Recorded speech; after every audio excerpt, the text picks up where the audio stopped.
आज की वीडियो में हम बात करने वाले हैं उपग्रह के बारे में।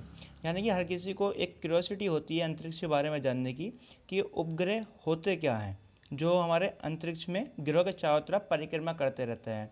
विभिन्न प्रकार की एजेंसियाँ विभिन्न देशों की, जैसे अमेरिका की नासा है और भारत की इसरो है, ये सब हमारे उपग्रह का निर्माण करके अंतरिक्ष में भेजती हैं, जिससे कि हमारे ग्रहों के बारे में जानकारी मिलती रहती है। विभिन्न प्रकार की जानकारी, जैसे मौसम की जानकारी, संचार उपग्रह, और जो हमें संचार कम्युनिकेशन स्थापित कराते हैं, इस तरह के हमारे कुछ उपग्रह होते हैं। तो हम उसी बारे में जानकारी बात करेंगे कि जो है कौन से उपग्रह होते हैं और उपग्रह कैसे होते हैं, उनकी संरचना कैसी होती है और किस प्रकार कार्य करते हैं।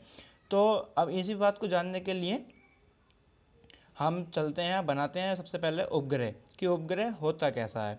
ठीक है, तो आपको सबसे पहले मैं एक संरचना बनाकर दिखाता हूँ उपग्रह की। तो सबसे पहले हम देखते हैं कि उपग्रह की होती है एक मैन बॉडी। ठीक है, एक होती है मैन बॉडी, जिसको बनाने इस प्रकार बनाते हैं। एक इसका कुछ शेप इस तरीके से होता है और ये होती है मैन बॉडी हमारी। और उसके बाद अगर हम बात करें तो इसमें लगे होते हैं सौर पैनल। ठीक है, सौर पैनल लगे होते हैं जो हमें इसको उपग्रह को ऊर्जा प्रदान करते हैं।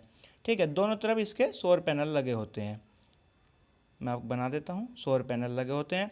और इसमें इसकी स्थिति को जानने के लिए, इसके झुकाव को जानने के लिए, इसका कोण को जानकारी करने के लिए कि कितना होता है इसका कोण, इसमें जो है एक जायरोस्कोप लगा होता है जिसको बोलते हैं जायरोस्कोप। ठीक है, और इसमें ये इसकी स्थिति को बताने के लिए सौर पैनल हो गए हमारे, इसकी ऊर्जा प्रदान करने के लिए, आवश्यक ऊर्जा प्रदान करने के लिए। और इसमें एक लगा होता है ट्रांसपोंडर। ठीक है, ये यहाँ पर लगा होता है ट्रांसपोंडर। ठीक है, जिसके अंदर हमारे एक एंटीना लगा होता है और जो है एक इसी की जो है रडार लगी होती है, जिसको हम एंटीना या रडार बोलते हैं। अब मैं इनके नाम बता देता हूँ आपको क्या क्या है। जैसे कि ये है जायरो स्कोप और ये है सोलर पैनल और ये है हमारा एंटीना। ठीक है, ये जिसको रडार भी बोल देते हैं, ये रडार है। और इसकी बात, ये भी सोलर पैनल है। और इसकी बात करें तो ये है हमारी मैन बॉडी। ठीक है, मैन बॉडी में आपको बताऊंगा क्या क्या होता है। ये हमारी मैन बॉडी है। और आगे चलते हैं, आपको बताता हूँ कि मैन बॉडी के अंतर्गत आता क्या है और ये सब कार्य कैसे करते हैं। ठीक है, इसके बारे में बताता हूँ मैं। तो सबसे पहले मैं आपको बता देता हूँ कि मैन बॉडी के अंतर्गत क्या क्या आता है। ठीक है, सबसे पहले देखते हैं मैन बॉडी। तो मैन बॉडी के अंतर्गत हमारे तीन चीज़ें होती हैं। सबसे पहले बात करते हैं, इसके अंदर होता है पेलोड, जिसको हिंदी में बोलते हैं नीति भार। ठीक है, क्या बोलते हैं? नीति भार। ठीक है, पेलोड होता है नीति भार। और इसके अंदर लगा होता है कंप्यूटर। ऑब्वियसली बात है, इसमें कंप्यूटर जरूर होगा। Computer and electronic circuit. ठीक है, इलेक्ट्रॉनिक सर्किट लगा होता है। तीसरी चीज़ के अंदर लगी होती है हमारे लिक्विड फ्यूल। फ्यूल की आवश्यकता होगी क्योंकि ऊर्जा की आवश्यकता होती है। सौर ऊर्जा रात के समय में सूर्य की प्रकाश से उपलब्ध नहीं होता है, ऊर्जा की प्राप्ति के लिए हमको इसका यूज़ करते हैं। और इसके अंदर इलेक्ट्रॉनिक फ्यूल और लगी होती है मोटर। ठीक है, और ये तो हमारे नीति भार के अंतर्गत हो गया क्या क्या होता है। और आपको अब मैं बता देता हूँ कि ये जो है कार्य कैसे करता है।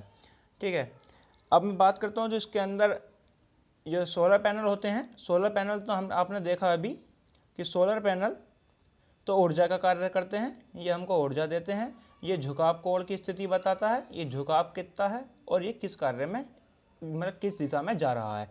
ठीक है, और ये एंटीना रडार जो पृथ्वी पे जो उपग्रह जमीनी केंद्र के बीच संपर्क स्थापित करते हैं, एंटीना और रडार। ठीक है, और बात करते हैं मैन बॉडी के अंतर्गत, जो अब मैन बॉडी है। मैन बॉडी में हमने आपको दिखाया क्या क्या था। मैन बॉडी में आपको दिखाया पेलोड, नीति भार। तो सबसे पहले नीति भार के बारे में बात कर लेते हैं। नीति भार कौन कौन से होते हैं और कौन कौन से उपग्रह में कौन कौन से यूज होते हैं। ठीक है, तो सबसे पहले हम बात करते हैं नीति भार की। नीति भार की बात करूँ तो सबसे पहले बात करते हैं हमारे उपग्रह जो होते हैं चार प्रकार के होते हैं। उपग्रह हमारे चार प्रकार के होते हैं। पहला एक होता है सुदूर संवेदी उपग्रह, ठीक है। और दूसरा होता है हमारा नौवहन उपग्रह, नौवहन उपग्रह होता है। और तीसरे की बात करूं तो ये होता है हमारा संचार उपग्रह। और चौथे की बात करूं तो हमारा होता है मौसम उपग्रह, ठीक है। अब ये अलग अलग उपग्रहों में अलग अलग प्रकार के नीतिभार यूज होते हैं। नीतिभार में क्या होता है कि जो उनकी मेन बॉडी है, जिसको कार्य करते हैं, वही उसमें होता है। तो सुदूर संवेदी उपग्रह की बात करें तो इसमें लगा होता है हमारा कैमरा लगा होगा, या सिंथेटिक अपर्चर रडार, जिसको SAR बोलते हैं, ठीक है। और मैं बात करूं तो सुदूर संवेदी उपग्रह दो प्रकार के होते हैं, निष्क्रिय उपग्रह और सक्रिय उपग्रह। निष्क्रिय उपग्रह में हमारा कैमरा लगा होता है, जो रात के समय में कार्य नहीं करता है, मतलब बहुत धुंधला धुंधला दिखाई देता है। तो सिंथेटिक अपर्चर रडार होती है, ये सक्रिय सुदूर संवेदी उपग्रहों में लगा होता है, जिसके माइक्रोवेव या रडार पर आधारित होता है, ठीक है। और उसे बात करूँ मैं अगली, जो हमारा अगला उपग्रह है नौवहन उपग्रह। तो नौवहन उपग्रह की बात करता हूँ तो नौवहन उपग्रह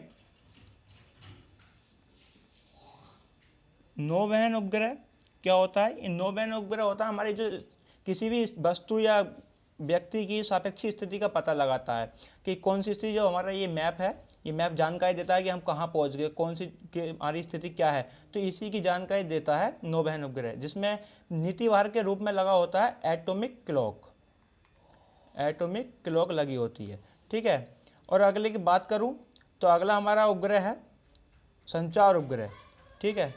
संचार उपग्रह के बारे में बात करूं तो संचार उपग्रह में लगा होता है जो हमारे विभिन्न प्रकार के मोबाइल यूज़ करते हैं, इंटरनेट यूज़ करते हैं, संचार स्थापित कराने के लिए ये संचार उपग्रह मल्टीपल ट्रांसपोंडर लगे होते हैं, ठीक है। मल्टीपल ट्रांसपोंडर लगे होते हैं। और चौथा जो उपग्रह है हमारा, वो है मौसम उपग्रह, जो हमें मौसम की जानकारी देता है कि टेम्परेचर कितना है या मौसम के वर्षा कब होगी। ये सभी इसी प्रकार की जो जानकारी देता है वो मौसम उपग्रह होता है, और जिसके अंदर लगा होता है हमारा नीतिभार के रूप में साउंडर, या इसको बोलते हैं इमेजिनर, ठीक है। ये कुछ हमारे जो है उपग्रह थे जिनमें नीतिभार का बताया। अब मैं आपको बताता हूँ लिक्विड और जो हमारा मोटर थी, इसका कार्य क्या होता है, ठीक है। तो पेलोड का भार था, ये मैं आपको दिखा देता हूँ।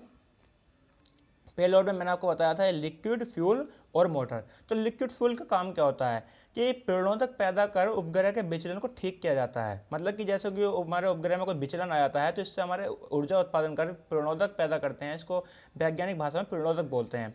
तो उसको उत्पादन कर इसकी कक्षा में स्थिति को मतलब संभालता है, इसके विचलन को ठीक करता है, और क्या बोलते हैं, इसको परिक्रमा के लिए मतलब गति देता है, ठीक है। और उपग्रह के जो ये हमारा इलेक्ट्रॉनिक सर्किट होता है, तो ये उपग्रह के विभिन्न भागों के मध्य सामंजस्य स्थापित कराता है, जिससे कि मतलब इनमें कोई आपस में तालमेल बिगड़े नहीं, जिससे कि हमारा उपग्रह से कनेक्शन नहीं कट जाए, इस तरह की हमें जानकारी देता है, ठीक है। तो ये कुछ जानकारी मैंने आपको दी उपग्रह के बारे में कि कौन सा हमारा उपग्रह कैसा होता है, हमारे उपग्रह की संरचना कैसी होती है और एक कार्य कौन सा करता है। तो आप जान गए होंगे जायरोस्कोप हमारे झुकाव कोण को बताता है, दिशा को बताता है।